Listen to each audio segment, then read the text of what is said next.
Hey everybody, welcome back to the channel. My name is Jason and the channel is The Everyday Card Collector. In today's video, we're going to take a peek at the set that started it all for me.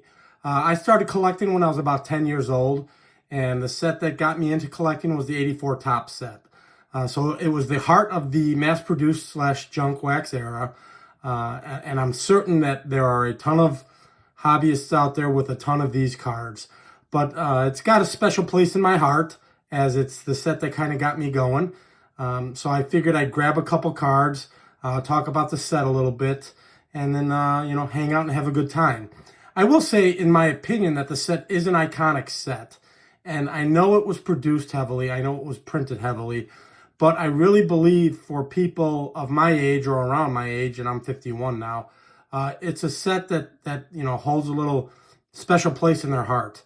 84 was a great design, first and foremost. It's been mimicked in archives and things of that nature a couple times over. The 2023 set kind of mimicked the 84 set. So I think the design was fantastic. Ton of Hall of Famers, ton of great players. Had it not been overproduced and run at a standard rate of what sets were running prior to like 1980, I think it would have been a really, really popular set that may have held a little bit of value. But that being said, supply and demand, and that's the way the hobby was going at that point in time. In the mid 80s, they were just running millions and millions and millions. So the bonus to that is for collectors like myself, makes it easy to pick up the cards.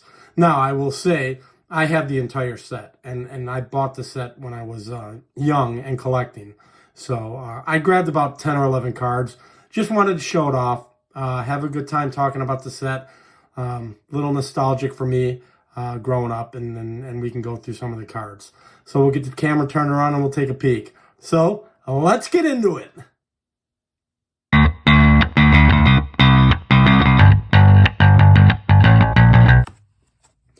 All right, guys, I thought it'd be fun to talk about this set. It's really, truly the set that got me into collecting. Summer of 84, I would have been 10 years old. Fell in love with the set. Had a younger friend of mine, or a friend my age when we were younger kids, collecting as well. He was already kind of dabbling into the vintage and was a big Braves fan. But there were some local card shows back then, and they were at the smaller hotels. And at that point in time, they were card and comic book shows, so it was like a dual show.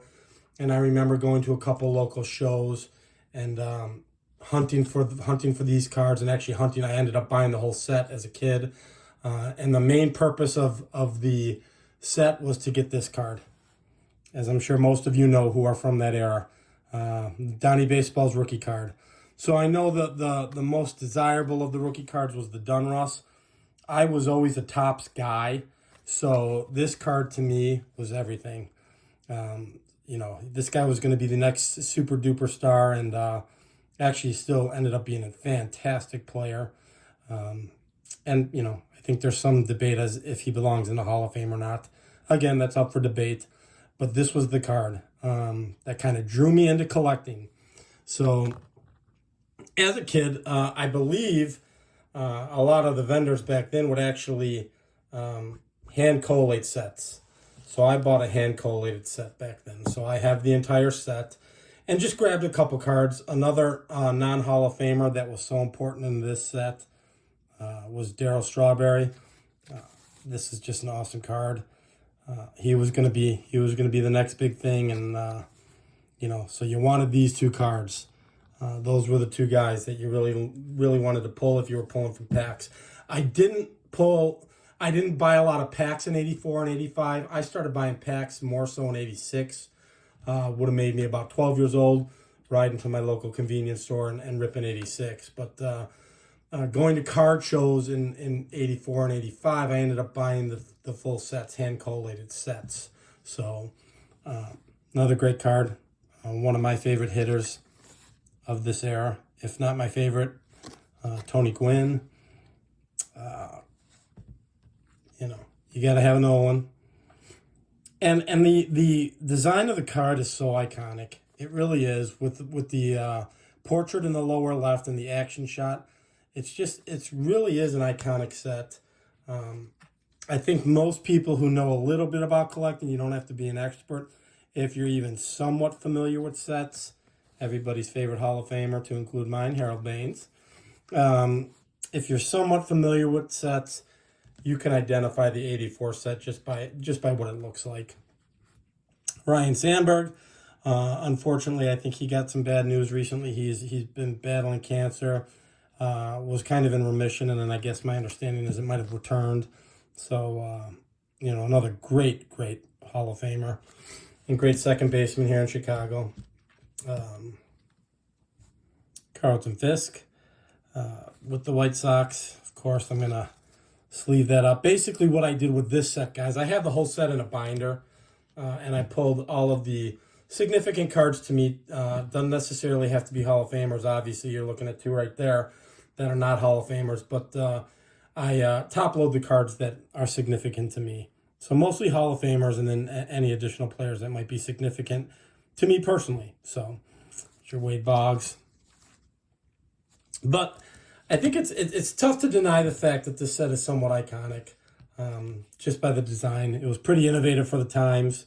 The colors of the letters are pretty bold colors, and it's just stacked. I grabbed, I don't know, a dozen or so cards here, but as I'm whipping through these, it's just stacked with phenomenal Hall of Famers. Hey, Ozzie, got to grab my guy Ozzie. Beautiful card. There's Cal, young Cal Ripken, phenomenal card. And there were a ton, and I didn't grab too many. I only grabbed one. There were a lot of great leader cards. I just grabbed this one just because it was easy and accessible. Batting and pitching leaders. Nolan Ryan, 2.98 ERA. Just really a great design. But this is the design that I think of instantly growing up and collecting cards. So to me, maybe it's not as iconic as I'm playing it off to be in this video. If you think it is, let me know in the comments. But to me personally, it's an iconic set. Value doesn't mean a whole heck of a lot to me, and I've said that 1,000 times, guys. The set itself, I think, is just a phenomenal set, and one that I would, people will upgrade their quote-unquote mass-produced stuff and, size down. This is one of the reasons I won't do it. This brings back so many memories of my childhood that the last thing I would want to do is get rid of this set and the 85, 86, 87 set for that matter. So I think they're all fabulous sets, but this was the one that kind of got me kicked off into the hobby, and really got me rolling into collecting and going to some of my first card shows. And if you know my collecting history, I came in and out of the hobby several times, but I've always kept all of my cards to include what I had as a kid. So these cards are from my childhood. I've had them all forever. Like I said, most of the set is in a binder, and the significant cards are top loaded for me. But yeah, I think it's a fabulous set, guys. So I know value comes into play. It certainly does for a lot of people who collect, and that's cool. That's all right. But if you're looking and you're starting to collect, and this is more for the new collector, and you're around my age, maybe a little bit younger, maybe a little bit older, and you don't know where to start, and you don't have a lot of money, I would say go back to nostalgia. There are channels out there, Mike Junk Wax Hero. There are channels that are dedicated to these cards specifically because of the nostalgia, and I think that's cool. Collecting isn't about investing, and to me it's not. It may be to some, and that's fine, but to me it's not. Collecting is about enjoying what you have, going through what you have, and having a good time doing it, and enjoying the sport itself, whether it's baseball, football, basketball, golf, whatever you collect. I love sports. That's why I collect. So I just kind of wanted to show this set because it really is the set that kind of got me rolling into the hobby. I absolutely love it. Maybe I'll dive into some of these other sets at a later time, but this was the one, guys. This was the set that got me going and holds a special place in my heart, so I figured I'd show some of the cards. But that's it for now. Quick reminder, and I'll do it on every video up until the point. I've got my 1-year live celebration on the For Collectors channel on January 15th. That's this coming, I'm filming this on Sunday, so that's this coming Wednesday at 7 p.m. Central Standard Time.